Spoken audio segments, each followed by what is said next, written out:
지난 1월 명품백 의혹에 김 여사가 당에서 필요하다면 대국민 사과를 포함해 어떤 처분도 받아들이겠다, 이런 문자를 보냈는데 한 후보가 읽어보고 그냥 넘겼다는 거죠. 무시했다는 게 골자입니다.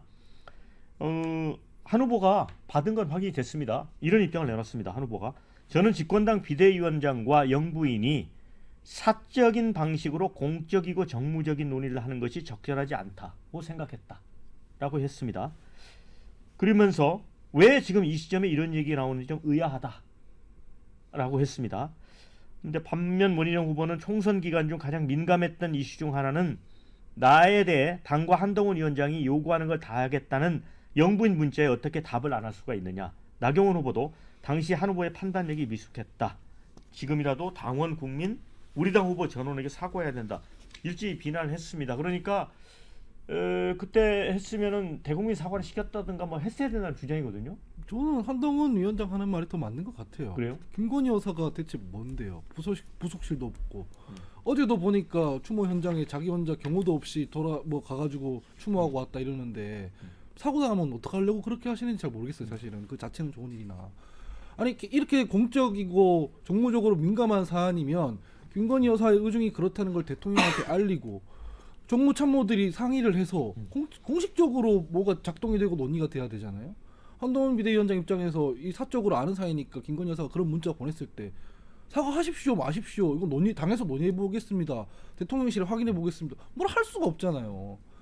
익십한 거에 대해서는 좀 너무하긴 한데 이게 공적인 어떤 그 루트의 소통은 전혀 아니라는 점에서 문제 제기할 수밖에 없는 것이고, 두 번째는 대통령실이나 친윤들이 이 배신의 정치 관련해서 꼼꼼하게 지금 디테일한 어떤 근거들을 레퍼런스를 계속 넣고 있다는 인상밖에 안 받아요. 그러니까 이거 봐라, 지금 윤석열 대통령 한동훈 비대위원장이 배신했다는 증거가 이렇게 많다, 이런 정도의 공작으로밖에 안 보인다는 거죠. 사실 저도 일강이중이 안 변했다고 생각하는 게, 이게 지금 똘똘 뭉쳐서 한 방에 큰 타격을 보내지도 못하는 이런 네거티브를 계속 다수가 하잖아요.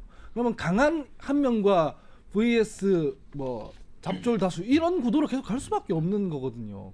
그러니까 다른 후보들이 자기 얘기를 좀 더 할 필요가 있어 보이네요. 저는. 근데 이제 문자를 보면 뭐 이런 내용이 있어요. 그 김건희 여사가 당에서 어떤 플랜을 마련을 해준다면 사과를 하든 더한 것을 하라고 하더라도 그대로 하겠다, 이런 취지였는데, 그때 이제 한동훈 비대위원장이 윤석열 대통령의 아바타다 이렇게 또 공격을 받을 때고 보수 언론에서 차별화하라고 아주 노골적으로 얘기를 할 때거든요. 근데 앵커님 하나만 더 말씀드리면, 저 어제 이게 보도가 될 때 그 문서 실장이 전제를 하나 달았어요. 자기가 편집을 했다, 부적절한 것도 있고 공개할 필요가 없다고 판단한 것도 있다라고 하거든요. 그러니까 뭔가 잊고 씹었으려면은 전문을 다 알아봐야 돼요. 그냥 사과하라 그랬는데 무시했는지, 아니면 뭔가 불필요한 게 들어가 있는지, 그걸 모르는 상황에서 우리가 논의하고 있다는 전제는 청취자들한테 알려드려야 될 것 같아요. 자, 그런데 도대체 지금 이 한동훈 위원장이 이거를 공개한 건 아니잖아요. 네. 이거 어디서 나온 걸까요? 난 이게 너무 궁금해요. 그러니까 CBS 어디서 김규현 논설실장이 공개를 그러니까 했다라고 이제 그분은 얘기하셨잖아요. 어디서 받은 걸까요? 그러니까 전 처음에 이게 딱 보고 네. 김규현 논설실장이 김건희 여사하고 친한가? 그 생각이 일단 딱 들었고요.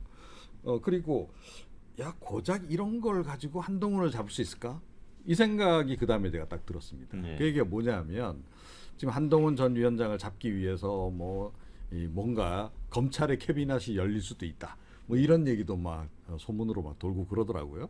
근데 검찰 캐비닛에서 있는 그런 중대 정보도 아니고 고작 요 김건희 여사 문자 이걸 가지고 한동훈 전 위원장에게 과연 결정적인 타격을 줄 수 있겠는가? 아니다. 그렇게 보면 이건 굉장히 좀 소심한 문제제기 정도로 밖에 안 보인다는 거죠. 그러면 한동훈 전 위원장과 관련해서는 더 꺼내놓을 게 없나?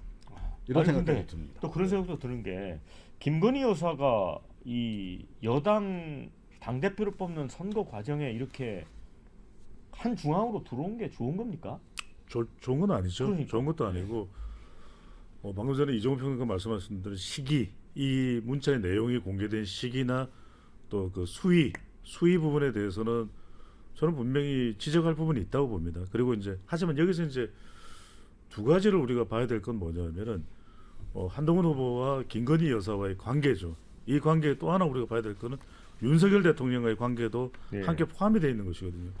그러면 또 불거질 수밖에 없는 것이 결국 윤석열 대통령과의 관계에서 부각이 되는 이른바 배신자 프레임. 그러니까 과연 윤석열 대통령과의 관계는 어떻게 될 거냐.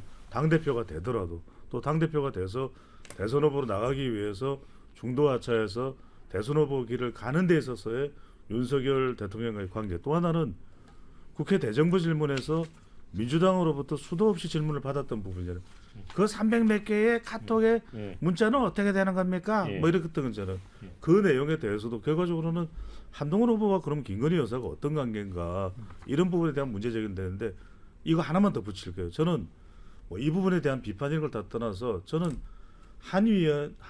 당시에 한 비대위원장이 그건 했었어야 돼요. 예. 이 문자를 받았으면 협의는 했었어야죠. 음. 적어도 다른 걸 다 떠나서 공동위원장하고 비대위원장하고 하여튼 이 내용이 왔다. 어떻게 했으면 좋겠냐.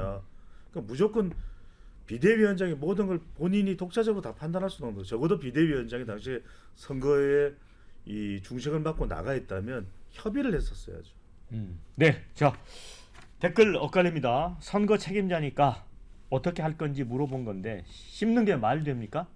한 표가 아쉬울 수도 있는데 특히 수도권. 자, 디올백이 그 당시 엄청 비난받고 있는 상황에서 사과 안 해서 중도층 표 다 날아가는 중이었는데 한동훈이 판단 잘못한 거다. 이런 의견이 있고요. 반면에 대통령 부인으로 사과하려면 본인 판단해서 직접 하면 됐을 일이지. 문자하고 답 안 왔다고 안 하냐. 이런 의견이 있습니다. 자, 그리고 이런 의견이 있습니다.